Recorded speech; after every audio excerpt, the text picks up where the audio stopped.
Here's a question for the men who are watching.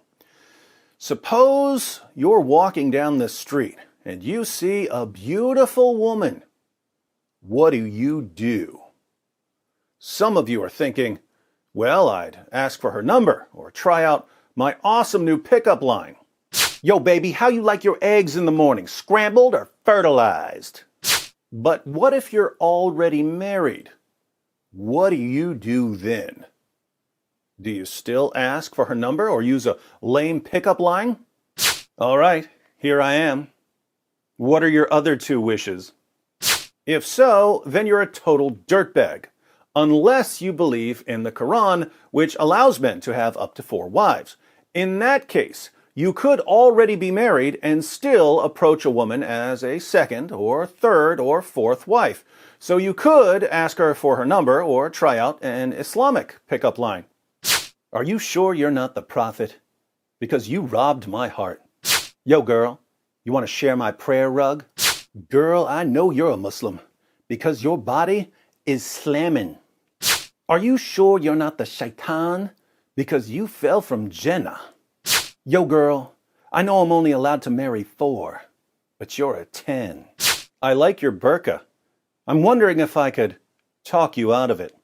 Girl, I need to break my fast. Can I have a date? Are you sure you're not the black stone? Because I just want to give you a big, slobbery kiss. But suppose you're a Muslim and you've already massively exceeded the 4-wife limit. Suppose you already have 9 or 11 wives, not to mention multiple sex slaves. You're walking down the street and you see a beautiful woman. What do you do? Fortunately for us, the Prophet of Islam has the answer. He always does, doesn't he? Sahih Muslim 3407.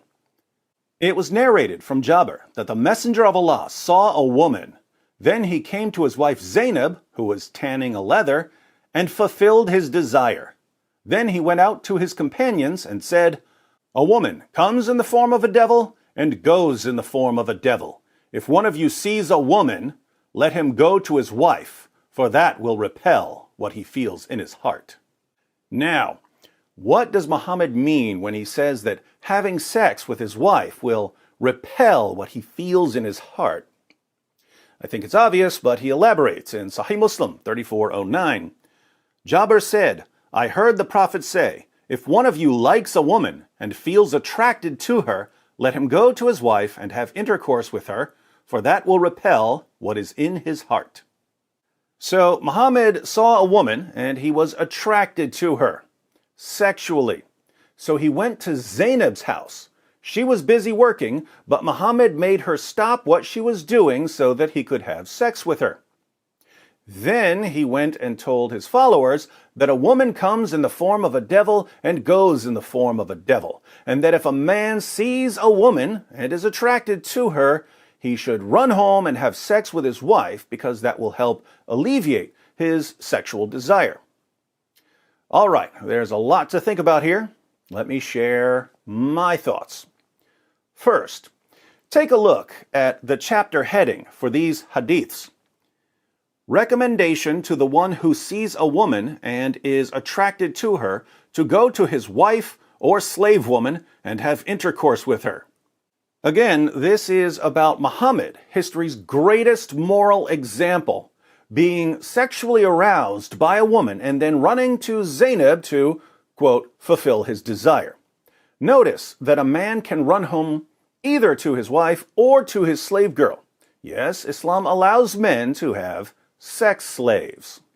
But David, I thought that Islam abolished slavery. Well, Islam did abolish slavery in one particular area, Fantasyland. Here on Planet Reality, Muhammad and his followers bought, owned, sold, and traded slaves, and they had sex with them.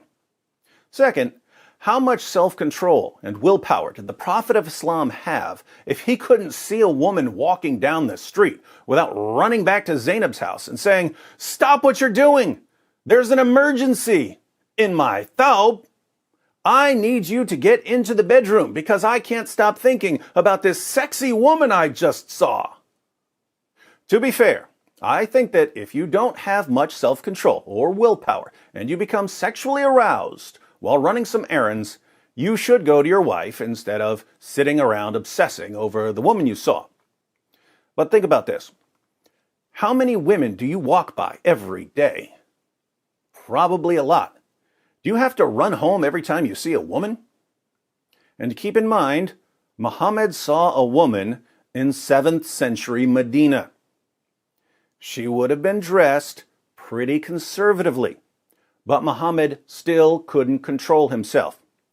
This means, of course, that you and I and pretty much everyone we know have far more self-control, sexual self-control, than the greatest man who ever lived. Third, on this particular occasion, notice which house Muhammad went to. He went to Zainab to fulfill his desire. Who was Zainab? Zainab was the former wife of Muhammad's adopted son, Zayd. One day, when Muhammad went to visit his adopted son, Zayd, he was greeted by Zayd's wife, Zainab, who was wearing very little clothing. What happened next? We read in the History of At-Tabari, Volume 8, page 2, she jumped up in haste and excited the admiration of the messenger of God, so that he turned away murmuring something that could scarcely be understood. However, he did say overtly, "Glory be to God the Almighty! Glory be to God who causes hearts to turn." What do you think the narrator means when he says that Zainab excited the admiration of Muhammad? Long story short, Muhammad's adopted son Zayd heard that his adopted father/prophet was lusting after his wife, so he divorced her so that Muhammad could have her. People complained about Muhammad marrying the wife of his own adopted son, so Muhammad abolished adoption in Islam. What a prophet! Putting all of this together, Muhammad saw a woman walking down the street, and he started lusting after her. So he ran to the house of Zainab, a woman he married after breaking up her marriage by lusting after her. Wow, no wonder Allah says in Surah 33, verse 21 of the Quran, that Muhammad is a wonderful pattern of conduct. He sure sounds like one. Fourth, when Muhammad saw this woman walking down the street, and he had to run to Zainab for some relief, he already had somewhere between 9 and 11 wives, not counting his sex slaves. And Muslim sources report that he would have sex with all of his wives in one day. Sahih al-Bukhari, 5068. Narrated Anas, the Prophet used to go round, have sexual relations with all his wives in one night, and he had 9 wives. Sahih al-Bukhari, 5215. Narrated Anas bin Malik, the Prophet used to pass by, have sexual relation with all his wives in one night, and at that time he had 9 wives. Side note, check out the chapter heading. Whoever had sexual intercourse with all his wives and then took one bath only. Yes, history's greatest man would have sex with 9 women, but would only take one bath.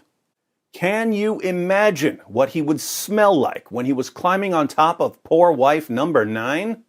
This is Allah's pattern of conduct. Sahih al-Bukhari, 268. Narrated Qatada, Anas bin Malik said, the Prophet used to visit all his wives and around during the day and night, and they were 11 in number. I asked Anas, had the Prophet the strength for it? Anas replied, we used to say that the Prophet was given the strength of 30 men. And Sa'id said, on the authority of Qatada, that Anas had told him about 9 wives only, not 11. Muhammad was having so much sex that his followers were bragging that he had the sexual strength of 30 men. And keep in mind, we're ignoring the sex he had with his slave girls. And yet, despite being the most oversexed man in the world, he couldn't see a woman walking down the street without going into a sexual frenzy and running to one of his wives. If someone were to make an accurate film about the life of Muhammad, it would be on a porn site. Fifth, in Islam, women are required to cover themselves. There's some dispute as to whether they can leave their faces uncovered or they have to cover their faces as well. But think about why they need to be covered. Who founded this religion? A man who would lose his mind when he saw a woman walking down the street. So, I ask the Muslim women who are watching, what's the real reason you cover yourselves? The real reason you cover yourselves is that your prophet couldn't control himself around women, so he demanded that women cover themselves. Muslim women have been covering themselves for 14 centuries because their religion was founded by history's greatest horn dog. Sixth, to you Christians who are watching, can you even imagine reading something like this about Jesus, or about Peter, or about John, or about Paul? Can you even imagine having to read about Jesus seeing a woman and then having to run to have sex with another woman and then saying that women are devils? We don't have to deal with this because the key figures in our religion were men of integrity, men of honor, men of self-control, not the epic pervert who stands at the center of Islam. Thank God we don't have to follow Muhammad. So, those were my thoughts when I read Sahih Muslim 3407. But over the years, I've learned one thing from the comments section. Other people notice things that I don't. So, in the comments, please share any additional insights you've drawn from the hadith we started with. As an added bonus, the apostate prophet and I agreed ahead of time that we would both make videos about this hadith. We didn't confer on what we'd say in our videos beyond the passage we'd be discussing, so I have no idea what he's going to say in his video. Let's all click the link and find out what AP's got to say about his former prophet lusting after some random woman. I hope to see you there in the comments section.